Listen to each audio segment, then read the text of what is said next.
bayaqki fikrimi təkrar edirəm. Sülh istəyən adam, sülh istəyən dövlət silahlanmamalıdır. Bütün mövcud vəsaiti, büdcə xərclərini, yəni hərbi xərcləri artırmamalıdır.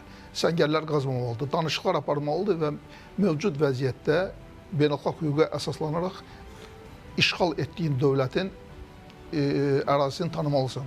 Yəni real səmimiyyət praktik addımlardan asılıdır. Gərginliyin artırılmasına deyil, gərginliyin azaldılmasına yönəlik hərəkətlər etməlisən. İndiki halda Ermənistan Müdafiə Naziri müxtəlif ölkələrə gedir, hərbi sazişlər imzalayır, yeni silahların alınmasında israr eləyir. Yəni bu qeyri-səmimilikdən irəli gəlir. Bu baxımdan hesab edirəm ki, gərginliyin azaldılmasına yönəlik addımlar atmalıdır Ermənistan. İkinci bir məsələ Hindistanla bağlı. Hindistanla bağlı çox spesifik bir şərait yaradılıbdır. Bu Pakistanla əlaqəlidir. Pakistan bizə qardaş dövlətdir. Biz Pakistanla həm hərbi sənaye kompleksində, həm hərbi əməkdaşlığımız var, siyasi əməkdaşlığımız var, iqtisadi əməkdaşlığımız var. Pakistanla strateji müttəfiqik. Uzun illər ərzində Pakistan bəlkə tək-tük barmaqla sayılacaq ölkələrdəndir ki, Ermənistanı dövlət kimi qəbul eləmədi, Azərbaycanın bütün sahələrdə dəstək verdi və daha irəli gedərək 91-ci ildə, 92-ci ildə ilk dəfə BMT Təhlükəsizlik Şurasının qətnamələrində Pakistanın mövqeyi çox gözəl oldu. Pakistan sədrlik edirdi və Ermənistan əleyhinə biz qətnamələri o vaxtı qazandıq. Burada söhbət yoxdur. Ancaq biz Pakistanın ərazi bütövlüyünü, Cammu və Kəşmir bölgələrinin məhz Pakistan əhalisi olduğunu, müsəlman əhalisi olduğundan biz ədalətli yanaşma sərgiləyirik.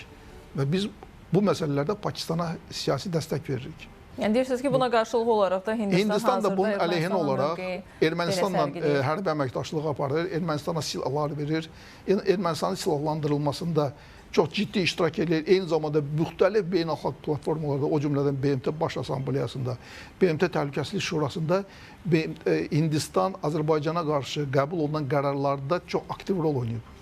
Azərbaycan əleyhinə siyasəti ilə fərqlənir. Bizim baxmayaraq ki, kifayət qədər Bakı şəhərində, Azərbaycanda Hindistan iş adamları çalışır, onlar üçün böyük şərait yaradılıbdır. Mədəni əlaqələrimiz yüksək səviyyədədir.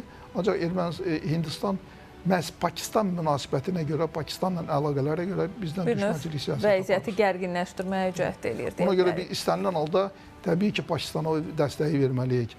Çox yaxşı olar ki, Hindistan böyük bir dövlət olaraq, qlobal cənubun aktiv bir iştirakçısı olaraq daha pragmatik siyasət həyata keçirsin. O emosional yox, bizim problemlərimizi dərk edərək. Çünki istənilən halda biz siyasi dəstək veririk Cammu, Kəşmir problemlərdə. Ancaq Hindistan əleyhinə hər hansı bir ciddi siyasi addımlar atmırıq, iqtisadi sanksiyalar tətbiq eləmirik.